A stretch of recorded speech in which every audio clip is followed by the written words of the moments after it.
দেশের বাইরের খবর, যুক্তরাষ্ট্রের নবনির্বাচিত প্রেসিডেন্ট ডোনাল্ড ট্রাম্প বিরোধী বিক্ষোভ বাড়ছেই।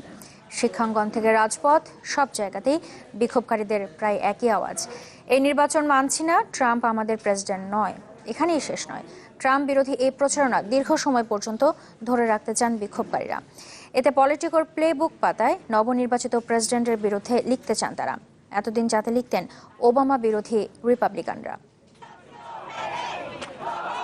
যুক্তরাষ্ট্রে টানা তৃতীয় দিনের মতো চলছে ট্রাম্প বিরোধী বিক্ষোভ। ফ্লোরিডার মায়ামিতে বিক্ষোভে অংশ নেন কয়েক হাজার মানুষ। বিক্ষোভ হয়েছে নিউ ইয়র্কের ওয়াশিংটন পার্ক এবং ট্রাম্প টাওয়ারের সামনেও। এছাড়া Washington DC, Los Angeles, Las Vegas, Philadelphia, San Francisco, Dallas, Portland সহ বেশ কয়েকটি শহরে ট্রাম্প বিরোধী বিক্ষোভে অংশ নেন হাজারো মানুষ। এর মধ্যে পোর্টল্যান্ড শহরে বিক্ষোভকারীদের সাথে সংঘর্ষে জড়ায় police.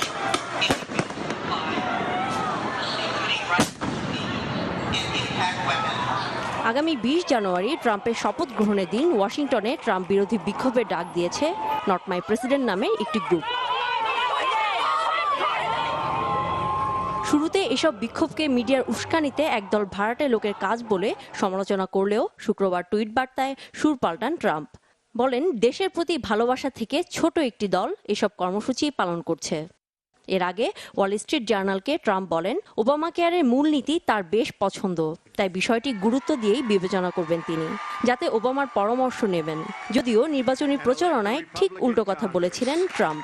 We will be able to immediately repeal and replace Obamacare. Have to do it. European কমিশনের প্রেসিডেন্ট বলছেন, ডোনাল্ড ট্রাম্প মার্কিন প্রেসিডেন্ট হওয়ায় যুক্তরাষ্ট্রের সাথে আন্তঃমহাদেশীয় সম্পর্ক ঝুঁকিতে রয়েছে। লুক্সেমবার্গে শিক্ষার্থীদের একটি সম্মেলনে এই মন্তব্য করেন তিনি।